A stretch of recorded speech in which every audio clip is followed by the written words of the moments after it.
guys, in today's session we are going to discuss about Google ad mistakes. Okay, అది ఏం చేస్తుందంటే చాలా మనీని వేస్ట్ చేస్తుంది. ఆ మిస్టేక్స్ ఏ విధంగా మనం అవాయిడ్ చేయాలో ఒకసారి చూద్దాం. యూనో మీరు గూగుల్ యాడ్స్ రన్ చేస్తున్నారు అనుకుందాం.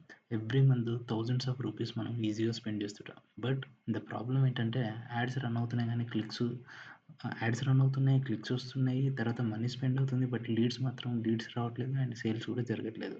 ఓకే, దానివల్ల మీరేమనుకుంటున్నారు, గూగుల్ యాడ్స్ అసలు వర్క్ అవ్వట్లేదు, తర్వాత మనం రైట్ స్ట్రాటజీ యూజ్ చేస్తున్నామా లేదా అని చెప్పేసి ఒక కన్ఫ్యూజన్లోకి వెళ్తారు. బట్ యాక్చువల్లీ ప్రాబ్లం గూగుల్ యాడ్స్లో కాదు, ప్రాబ్లం కంప్లీట్గా క్యాంపెయిన్ సెటప్ అండ్ స్ట్రాటజీలో ఉంటుంది అన్నట్టు. Today we are going to discuss about these major thing, the biggest mistakes చాలా బిజినెస్ వాళ్ళు ఏమేం చేస్తున్నారు and why they are wasting so much money and Google ads. తర్వాత వీటిని మనం ఏ విధంగా ఇంప్రూవ్ చేసుకోవాలనేది today we will discuss. Okay, and the biggest mistakes ఏంటంటే, first they are focusing on wrong keywords. Okay, first thing ఏంటంటే wrong కీవర్డ్స్ని target చేస్తున్నారు.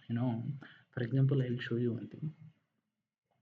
Okay, so ఇప్పుడు నేను ఏం చేస్తున్నాను, ఇక్కడ 3 బిహెచ్కే అపార్ట్మెంట్స్ అని నేను వెతుకుతున్నాను. Okay, 3 BHK apartments in Hyderabad అని చెప్పేసి ఈ విధంగా వెతకడం వల్ల మనకి ఎగ్జాక్ట్ రైట్ రిజల్ట్స్ మాత్రమే డిస్ప్లే అవుతుంది. ఓకే, సో చాలామంది ఏం చేస్తారంటే రాంగ్ కీవర్డ్స్ సెలెక్షన్ చేస్తారు. అంటే many businesses focus only on high search volume keywords. Okay, example ఏంటంటే ఇది real estate company wants leads. Okay, that means so చాలామంది ఏం చేస్తారంటే ఒక రియల్ ఎస్టేట్ కంపెనీకి లీడ్స్ అవసరం ఉందంటే they are simply including broad match keywords in their Google ad strategy. అంటే ఫర్ ఎగ్జాంపుల్ ఒక కీవర్డ్ ప్రాపర్టీ అని ఉంది, హౌస్ అని ఉంది, ఫ్లాట్ అని ఉంది. ఈ విధమైనటువంటి బ్రాడ్ మ్యాచ్ కీవర్డ్స్ యూజ్ చేయడం వల్ల ఏమవుతుందంటే ఎక్కువ మందికి రీచ్ అవుతుంది. ఒకవేళ people who are looking for 4 BHK property or people who are looking for 1 BHK property వాళ్ళకి కూడా మనం ప్రాపర్టీ అనే కీవర్డ్ ఇవ్వడం వల్ల ఏమవుతుందంటే కనబడుతుంది. దానివల్ల ఏమవుతుంది, వ్యూస్ పెరుగుతాయి, క్లిక్స్ తగ్గిపోతాయి, ఆటోమేటిక్గా పర్ఫార్మెన్స్ అనేది డౌన్ అయిపోతుంది, కాస్ట్ అనేది ఇంక్రీజ్ అవుతుంది. Okay, if you focus on buyer intent keyword, okay, ఎగ్జాక్ట్గా మీరు ఏ టైప్ ఆఫ్ ప్రోడక్ట్ని సేల్ చేస్తున్నారో ఆ టైప్ ఆఫ్ కీవర్డ్స్ని మీరు ఫోకస్ చేస్తే ఓకే, అప్పుడు ఏమవుతుంది, మనకి క్లిక్స్ ఇంక్రీజ్ అవుతాయి, తర్వాత ఆటోమేటిక్గా లీడ్స్ అనేవి ఇంక్రీజ్ అవుతాయి. సింపుల్గా బయ్యర్ ఇంటెంట్ కీవర్డ్స్ అంటే ఏం లేదు, మీరు ఏదైతే సర్వీస్ ప్రొవైడ్ చేస్తున్నారో, మీరు 3 బిహెచ్కే అపార్ట్మెంట్స్ ప్రొవైడ్ చేస్తుంటే focus on that kind of keywords ఉంటాయి. ఓకే, 3 బిహెచ్కే అపార్ట్మెంట్స్, ఎందుకంటే people who are looking for 3 BHK they only search with this kind of keywords అన్నట్టు. ఓకే, అండ్ సెకండ్ థింగ్ ఏంటంటే not using negative keywords. చాలామంది ఏం చేస్తారంటే especially కొత్తగా వచ్చే digital marketers కానీ Google ads first time use చేసే వాళ్ళు కానీ ప్రాపర్ నాలెడ్జ్ లేని వాళ్ళు ఏం చేస్తారంటే వాళ్ళు నెగిటివ్ కీవర్డ్స్ని యూజ్ చేయరు అన్నట్టు. ఓకే, సో మనం నెగిటివ్ కీవర్డ్స్ అనేది 100% యూజ్ చేయాలి. ఎందుకు అంటే చూడండి, ఇక్కడ నేను చూపిస్తాను. 3 బిహెచ్కే అపార్ట్మెంట్స్ ఇన్ హైదరాబాద్ అనుకుంటున్నాం, రైట్? ఓకే, చాలా రిజల్ట్స్ వస్తాయి. This is good. Negative keywords use చేయకపోతే ఏమవుతుందంటే, ఇప్పుడు ఎవరైనా సరే worst 3 BHK apartments in Hyderabad అని సెర్చ్ చేశారనుకోండి, అప్పుడు కూడా మన యొక్క వెబ్సైట్ యొక్క యాడ్ కనబడే ఛాన్స్ ఉంటుంది. దానివల్ల ఏమవుతుంది, వ్యూస్ పెరుగుతాయి, ఇంప్రెషన్స్ పెరుగుతాయి, క్లిక్స్ తగ్గిపోతాయి. ఓకే, యాడ్ కాస్ట్ అనేది పెరిగిపోతుంది. ఇప్పుడు మీరు ఇక్కడ చూస్తే చూడండి, worst 3 BHK apartment in Hyderabad అంటే ఎటువంటి పెయిడ్ రిజల్ట్స్ రావట్లేదు. That means many people are using negative keywords అన్నట్టు. అంటే వాళ్ళు ఇటువంటి నెగిటివ్ కీవర్డ్స్కి, అంటే నెగిటివ్ కీవర్డ్స్ ఏంటి, వరస్ట్ అని చెప్పేసి, ఫ్రీ అని చెప్పేసి, ఓకే, తర్వాత చీప్ అని చెప్పేసి ఇటువంటి నెగిటివ్ కీవర్డ్స్ యూజ్ చేయడం వల్ల మన యొక్క బ్రాండ్ వాల్యూ తగ్గకుండా మన యొక్క యాడ్ని మనం రెస్ట్రిక్ట్ చేసుకోవచ్చు. దానివల్ల కూడా మనకు కాస్ట్ అనేది తగ్గిపోతుంది. ఓకే, అండ్ నెక్స్ట్ ఇంకో ఇంపార్టెంట్ థింగ్ ఏంటంటే okay, wrong location targeting. For example నా యొక్క 3 బిహెచ్కే అపార్ట్మెంట్స్ కోకాపేటలో ఉన్నాయి, ఎగ్జాంపుల్ చెప్తున్నా. ఆర్ నా రెస్టారెంట్ కోకాపేటలో ఉంది. వాళ్ళు ర్యాండమ్గా ఏం చేస్తారంటే ఎటువంటి లొకేషన్ని టార్గెట్ చేస్తానంటే 3 BHK apartments in Hyderabad, okay, best restaurants in Hyderabad. Person LB నగర్లో కూర్చున్న అతనికి బెస్ట్ రెస్టారెంట్స్ ఇన్ హైదరాబాద్ అని సెర్చ్ చేస్తే, నువ్వు కోకాపేట ఆర్ మెహదీపట్నంలో ఉన్న రెస్టారెంట్ చూపిస్తే ఏం యూజ్ ఉంటుంది, నో యూజ్ ఉంటుంది, రైట్?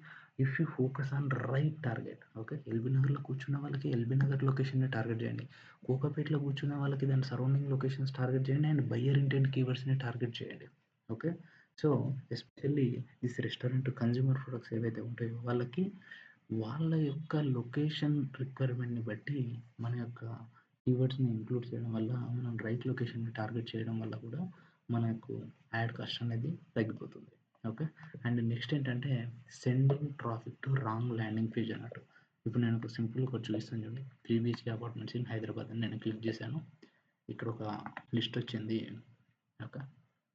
వీళ్ళందరూ ఏం చేస్తున్నారు? ఎగ్జాక్ట్‌గా ఒక ల్యాండింగ్ పేజ్‌కి మనం రీడైరెక్ట్ చేస్తున్నారు. ఓకే. అంటే వీళ్ళేం చేస్తున్నారు? ఒక ప్రాజెక్ట్ ఉంది. ఆ ప్రాజెక్ట్ కంప్లీట్‌గా 3 బీహెచ్‌కే అండ్ 4 బీహెచ్‌కే రెసిడెంట్స్ మాత్రమే ఇస్తుంది. అపార్ట్మెంట్స్ మాత్రం ఇస్తుందని చెప్పేసి ఆ ప్రాజెక్ట్ రిలేటెడ్ ఇన్ఫర్మేషన్ దగ్గరికి నన్ను పంపించేశారు. కానీ చాలామంది ఏం చేస్తారంటే ఎవరికైతే ప్రాపర్ నాలెడ్జ్ ఉండదో వాళ్ళు సింపుల్‌గా హోమ్ పేజ్‌కి పంపించేస్తారు. ఓకే. హోమ్ పేజ్‌కి పంపడం వల్ల ఏమవుతుంది? ఓకే. హోమ్ పేజ్‌కి పంపడం వల్ల అసలు వాళ్ళు ఏ ప్రాజెక్ట్ చూస్తున్నారో, ఎక్కడ ఏంటో వాళ్ళకి క్లియర్ ఇన్ఫర్మేషన్ ఉండదు. దానివల్ల సింపుల్‌గా వాళ్ళు ఏం చేస్తారంటే మన యొక్క బిజినెస్‌ని వదిలేసి వెళ్ళిపోతుంది. సో, మీరు రైట్ ల్యాండింగ్ పేజ్‌కి మనము మన యొక్క యూజర్‌ని పంపించాలి. దానివల్ల ఏమవుతుంది? వాళ్ళు ఎంటర్ అవ్వగానే తనకి క్లియర్ హెడ్‌లైన్ ఉండాలి. అండ్ బెనిఫిట్స్ ఏంటో తెలియాలి. ఎలిమెంట్స్ ఏముంటాయో తెలియాలి. టెస్టిమోనియల్స్, కాల్ టు యాక్షన్స్ అవన్నీ కూడా ప్రాపర్ ఇన్ఫర్మేషన్‌తోని ఉన్నటువంటి ల్యాండింగ్ పేజ్‌ని డిజైన్ చేయాలి. చాలామంది అలా చేయకపోవడం వల్ల రాంగ్ ల్యాండింగ్ పేజ్‌కి చేయడం వల్ల వాళ్ళ యొక్క యాడ్ కాస్ట్ అనేది కూడా ఇంక్రీజ్ అవుతుంది. అండ్ ఫిఫ్త్ వన్ ఏంటంటే యెస్, చాలామంది వాళ్ళు మంచి యాడ్స్ రన్ చేస్తుంటారు. కానీ ఆ యాడ్స్ నుంచి వచ్చినటువంటి వ్యూస్, క్లిక్స్, సేల్స్‌ని ఎవ్వరు ట్రాక్ చేయరు. ఓకే. యాడ్స్ రన్ చేసాము, లీడ్స్ వచ్చేసాయి. 1,00,000 పెట్టాము, 10 లీడ్స్ వచ్చాయని చెప్పేసి అందుకు హ్యాపీ అవుతారు కానీ 1,00,000 రూపీస్ పెట్టినప్పుడు 10 లీడ్స్ వచ్చినప్పుడు ఆ 10 లీడ్స్ ఏ కీవర్డ్స్ నుంచి వచ్చాయి? ఏ లొకేషన్ నుంచి వచ్చాయి? ఏ క్యాంపెయిన్ నుంచి వచ్చాయి? ఓకే. ఎన్ని వ్యూస్ వస్తే మనకి ఎన్ని క్లిక్స్ వచ్చాయి? ఎన్ని క్లిక్స్ వస్తే ఎన్ని లీడ్స్ వచ్చాయి? అనేది ప్రాపర్ అనలైజ్ చేయడం వల్ల ఏమవుతుందంటే మనకు పర్ఫార్మెన్స్ చేయని క్యాంపెయిన్స్‌ని మనం పాజ్ చేయొచ్చు. పర్ఫార్మెన్స్ చేయని కీవర్డ్స్‌ని రిమూవ్ చేయొచ్చు. దానివల్ల ఆటోమేటిక్‌గా దాని మీద స్పెండ్ చేసే బడ్జెట్ అనేది కట్ డౌన్ అవుతుంది. ఓకే. సో, ఈ విధంగా మనము బడ్జెట్‌ని సింపుల్‌గా కట్ చేయొచ్చు అన్నట్టు. Okay guys.